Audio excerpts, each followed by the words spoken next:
punya Rabita Alwiyah yang tebalnya hampir sama, harganya itu sampai 40.000 diturunin, nggak laku-laku. Tapi yang punya saya 200.000, bahkan sekarang dinaikin 210.000, saya lihat di shop itu malah makin dicari orang. Karena kiai itu apa namanya itu husnudonya tinggi, karena manhajnya manhaj ketum. Kalau yang manhaj ketum gampang ditipu, makanya jangan mau kalau dalam nasab ini pakai manhaj ketum. Sama ketum kita manhaj organisasi ikut beliau, tapi manhaj Ba'lawi jangan ikut ketum, karena kita bisa dijajah. Karena Ba'lawi itu hanya mau mengambil apa manfaat, mendawir, menekan itu hanya kepada mereka yang masih husnudon. Kalau yang sudah merdeka, proklamasi, saya keyakinan bahwa Ba'lawi bukan cucu Nabi, itu gendangnya Ba'lawi itu nggak bisa masuk ke kita.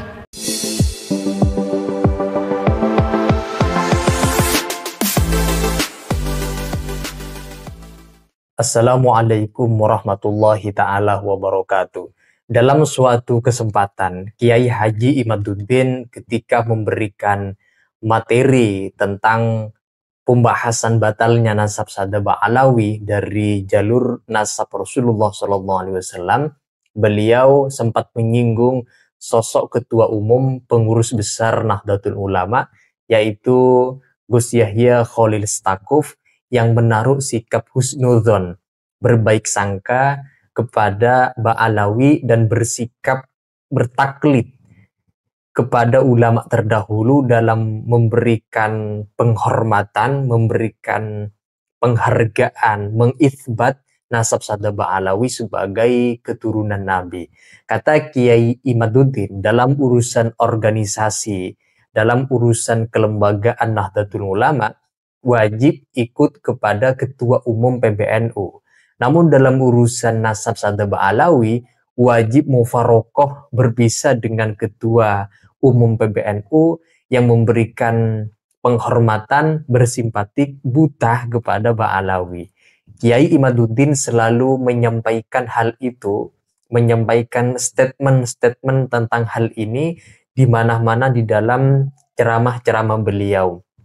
Karena ketaatan dalam organisasi, yaitu tetap kepada ketua umum PBNU, harus patuh sami'na wa ata'na kepada Gus Yahya Khalil Stakuf sebagai ketua umum PBNU periode sekarang. Tetapi dalam persoalan nasab ini lain cerita, lain lagi. Meskipun ketua umum tapi menaruh husnudzon kepada Ba'alawi, maka warga NU yang tergabung dalam barisan pemahaman Kiai Imaduddin tidak perlu ikut kepada pemahaman ketua umum PBNU, alias mufarokoh di dalam persoalan nasab sada Ba'alawi. Nah, untuk itu teman-teman, mari kita simak keterangan ceramah dari Kiai Haji Imaduddin dalam video berikut ini.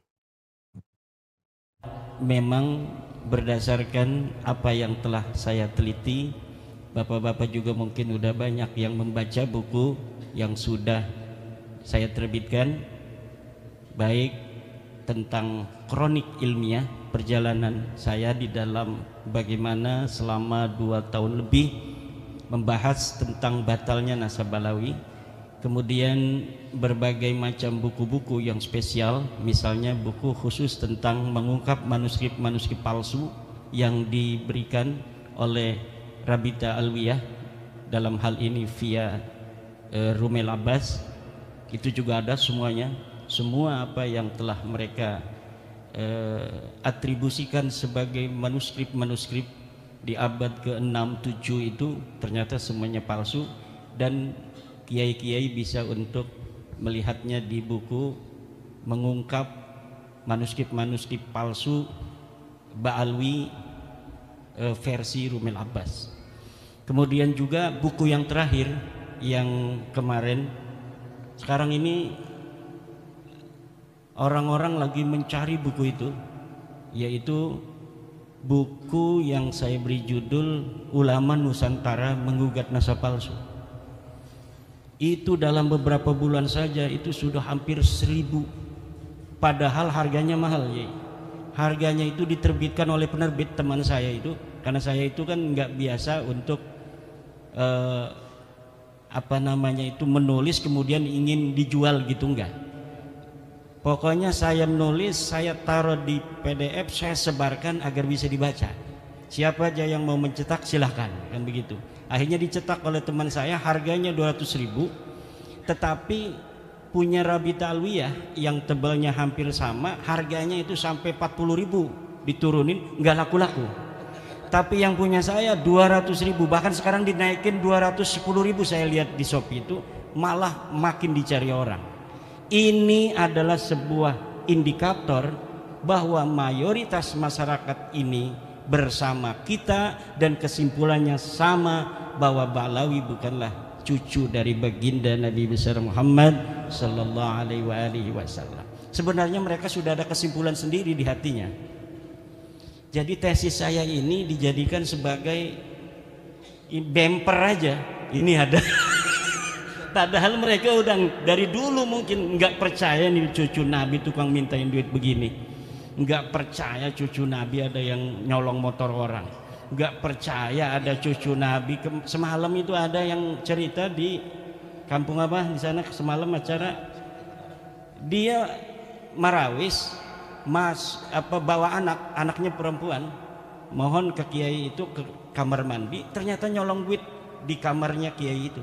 Ini anaknya yang marawis ini, Habib itu. Nggak mungkin orang-orang yang menisbahkan diri pada Rasulullah kemudian mempunyai akhlak demikian.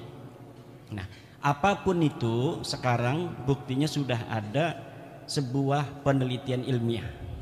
Sebelumnya penelitian firasah masing-masing itu sekarang sudah mendapatkan sebuah cantolan hukumnya yang secara ilmiah bahwa betul Ba'lawi ini bukan cucu Nabi.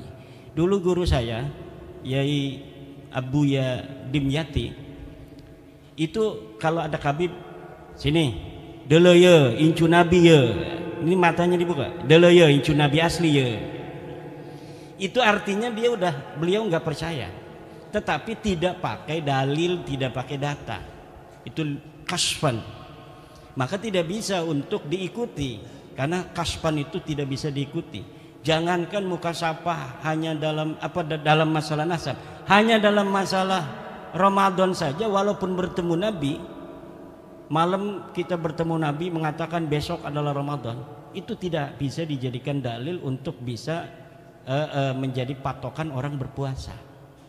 Nah gitu. Jadi mimpi, kasab dan sebagainya itu laisat hujjatan lil hukmi. Saya ini mengadakan penelitian ilmiah. Benar nggak ini Habib ini cucu Nabi? Ilmiah itu berdasarkan 3 hal. Pertama adalah dia harus bersifat logis. Kedua harus empiris. Ketiga harus pragmatis. Logis artinya masuk akal. Yang empiris artinya berbasis fakta dan data. Pragmatis artinya penelitian ini harus ada kepentingan umat yang diperjuangkan, harus ada manfaatnya. Nah, Ba'lawi mengaku cucu Nabi dengan segala akhlak yang mereka pertontonkan, pendawiran wama syabaha yang terjadi di berbagai macam lapisan masyarakat, bukan hanya di kiai, di pejabat, di pengusaha, termasuk yang paling empuk itu kiai, karena kiai itu husnudonya tinggi, karena manhajnya manhaj ketum. Kalau yang manhaj ketum gampang ditipu, makanya jangan mau kalau dalam nasab ini pakai manhaj ketum. Ama ketum kita manhaj organisasi ikut beliau, tapi manhaj Ba'lawi jangan ikut ketum, karena kita bisa dijajah. Karena Ba'lawi itu hanya mau mengambil manfaat, mendawir, menekan, itu hanya kepada mereka yang masih husnudon. Kalau yang sudah merdeka, proklamasi, saya keyakinan bahwa Ba'lawi bukan cucu Nabi, itu gendamnya Ba'lawi itu nggak bisa masuk ke kita. Gendam doktrinnya itu bahwa mereka cucu Nabi, kemudian mereka minta uang. Kalau misalnya nggak minta uang kita ini sungkan, takut kualat, nggak barokah. itu hilang apabila kita sudah proklamasi bahwa sesungguhnya Balawi bukanlah cucu Nabi. Hal-hal yang mengenai penelitian ilmiah dan lain-lain saya serahkan pada Kiai Imad. Udah beres itu.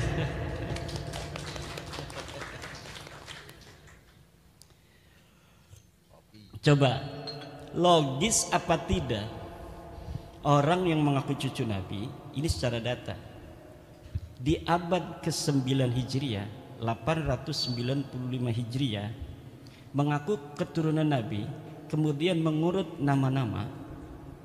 Ali bin Abu Bakar, namanya Asakron nih, 895 Hijriah. Nama saya Ali bin Abu Bakar bin Muhammad bin Abdurrahman Asygaf bin Maula Dawilah bin Ali Sahibud Darak bin Ali Al-Ghayyur bin Faqih Muqaddam bin Ali bin Muhammad Sahib Mirbat bin Ali Qali Qasam bin Alwi bin Muhammad bin Alwi bin Ubaid bin Ahmad bin Isa. Ahmad bin Isanya 345 Hijriah. Sementara di abad-abad itu sudah banyak kitab nasab. Di abad keempat katanya Alwi ini hidup 400 Hijriah, berarti abad kelima. Di abad kelima sudah ada kitab Tahdhibul Ansab karya Al-Ubaidili 435 Hijriah. Tidak ada di sana mengatakan Alwi ini adalah cucu daripada Ahmad bin Isa. Ahmad bin Isanya disebutkan dia punya anak, kemudian keturunan sampai beberapa keturunan, tapi tidak menyebutkan Alwi ini buyutnya Rizik Syihab itu sebagai keturunan baginda Nabi besar Muhammad. Ada juga di abad kelima itu kitab Muntaqilah At-Talibiyah kalangan Ismail Toba-Toba.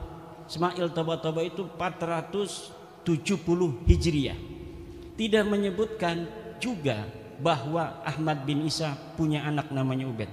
Ahmad bin Isanya disebut dia punya anak namanya Muhammad, dia punya anak namanya Ali, tapi tidak disebutkan dia punya anak namanya Ubaid. Kemudian kitab Al-Majdi 490 Hijriah karya Al-Umari tidak juga menyebutkan Ahmad bin Isa punya anak namanya Ubaid. Ubaid punya anak namanya Alwi yang jadi Ba'alawi itu nggak ada. Kemudian naik ke abad ke-6 yaitu 597 Hijriah karangan seorang pakar usul fikih Imam Fakhruddin Ar-Razi. Beliau juga seorang ahli tafsir, punya kitab tafsir Mafatihul Ghaib, punya berbagai macam kitab sejarah dan lain sebagainya. Idza utliqal imamu fi usulil fiqhi fal muradu bihi Imam Al-Ar-Razi. Kalau dimutlakkan nama al-imam, qala al-imam dalam kitab-kitab usul fiqih, itu maksudnya adalah al-Imam Fakhrur Razi. Beliau menulis sebuah kitab berjudul Asy-Syajarah Al-Mubarakah wa hasala fihi anna aulada Ahmad bin Isa al-Muqibin munhasirun fi salasati bani. Anaknya cuma 3. Siapa? Muhammad, Ali, Husain. Itu 597 Hijriah beliau menulis kitab itu. Wafat 604 Hijriah. Beliau punya anak murid namanya itu Al-Fakhri juga, ngarang kitab namanya Al-Fakhri. Al-Marwazi nama murid beliau, itu 614 Hijriah. Di situ juga disebutkan nama Ahmad bin Isa dan tidak disebutkan Ahmad bin Isa ini punya anak namanya Ubaid, punya cucu namanya Alwi. Tidak ada, mereka tidak disebut keturunan Nabi pada 614 Hijriah. Kemudian ada kitab Al-Asili 700 Hijriah. Kemudian ada kitab As-Sabatul Musan 787 Hijriah. Kemudian ada kitab Umdatul Talib As-Sugra 828. Ada kitab Umdatul Talib As-Sugra karya orang yang sama Ibnu Ainabah 828 Hijriah. Sampai abad ke-8, abad 9 awal ini tidak ada orang yang menyebutkan ahli nasab itu bahwa Ba'alawi keturunan baginda Nabi besar Muhammad SAW. Padahal mereka sudah ada itu di abad 9 itu, mereka sudah mulai mengaku sebagai turun Nabi. Ali bin Abu Bakar As-Sakran ini sudah mengaku keturunan Nabi di abad 9. Tapi orang-orang Yamannya saja itu tidak ada yang mencatat mereka sebagai keturunan Nabi di abad 9 itu. Maka saya sebutkan ada 550 tahun kosongnya riwayat antara pengakuan dan orang yang diaku.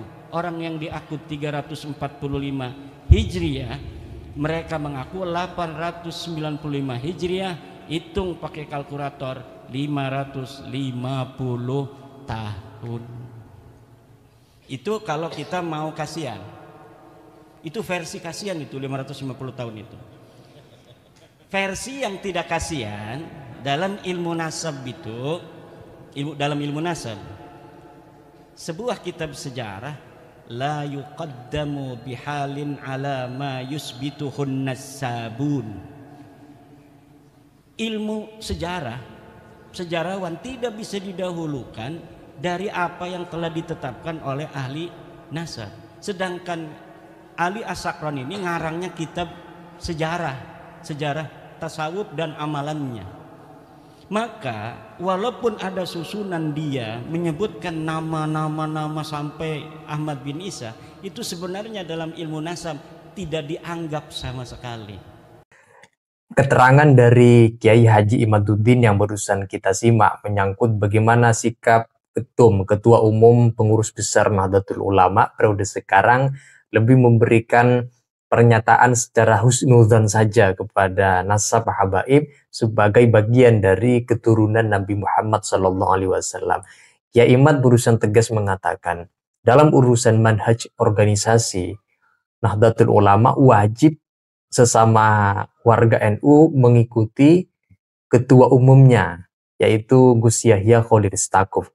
Tapi dalam soal manhaj Ba'alawi, artinya dalam polemik nasab sada Ba'alawi, ya jangan ikut ketum, karena ketum punya pemikiran hanya berdasarkan husnudzan.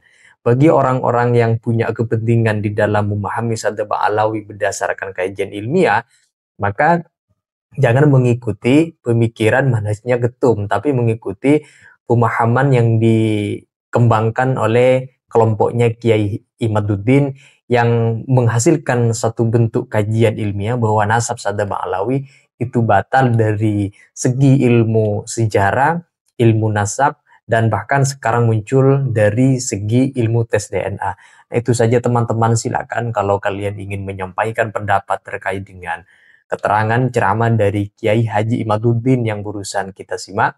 Silakan tulis pendapat dan argumentasi kalian di kolom komentar. Sekian dari saya. Wassalamualaikum warahmatullahi wabarakatuh.